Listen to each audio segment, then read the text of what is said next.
যদি emergency case থাকতো, একটা ইমার্জেন্সি সিঁড়ি দেখলে মরতো না।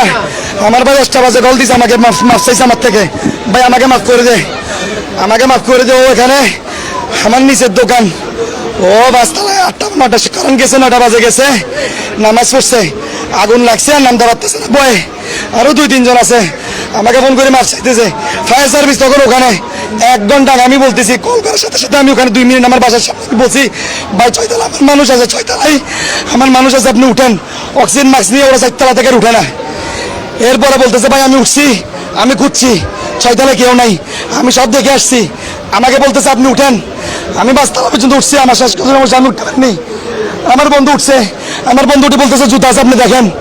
এর আরো আধা ঘন্টা পরে তারপর যাই ও বাড়ি করছে, ওরে আধা ঘন্টা পরে ওরা বাড়ি করছে। ওদের কাছে অক্সিজেন আছে, সব কিছু আছে, ওরা উঠতে পারে না। ওখানে আগুন নাই ভাই, উপরে আগুন লাগা নাই, আগুন লাগছে 4তলায়, ওরা 4তলায় আছে, কিন্তু ওরা 4তলা থেকে উপরে উঠে খুঁজতেছে না। অথচ আমি বলছি, আমাকে যখন কল দিছে তার মানে ও বেঁচে আছে, বেঁচে আছে না? তাহলে কেন উঠলো না?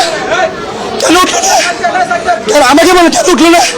আমি তো বলছি, আমি 1 মিনিটের মধ্যে বসি, ঠিক নেই, আমি বসছি ওনাকে, বা আমার কথা শুনেন, মার্কেট আমি চিনি, আপনি পিছন দিয়ে যান, উঠেন, গ্রিল কাটেন, বের করতে পারবেন।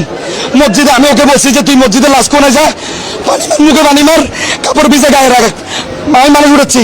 আমি বলতেছি আপনি পিছনে একটা মানুষ উঠেন, শুধু গ্রিলটা কাটেন, বের করে ফেলতে পারবেন। ও মসজিদে আছে, আমাকে বলছে উঠে নাই, উঠে নাই, পিছিয়ে জায়গা আছে, যথেষ্ট জায়গা আছে।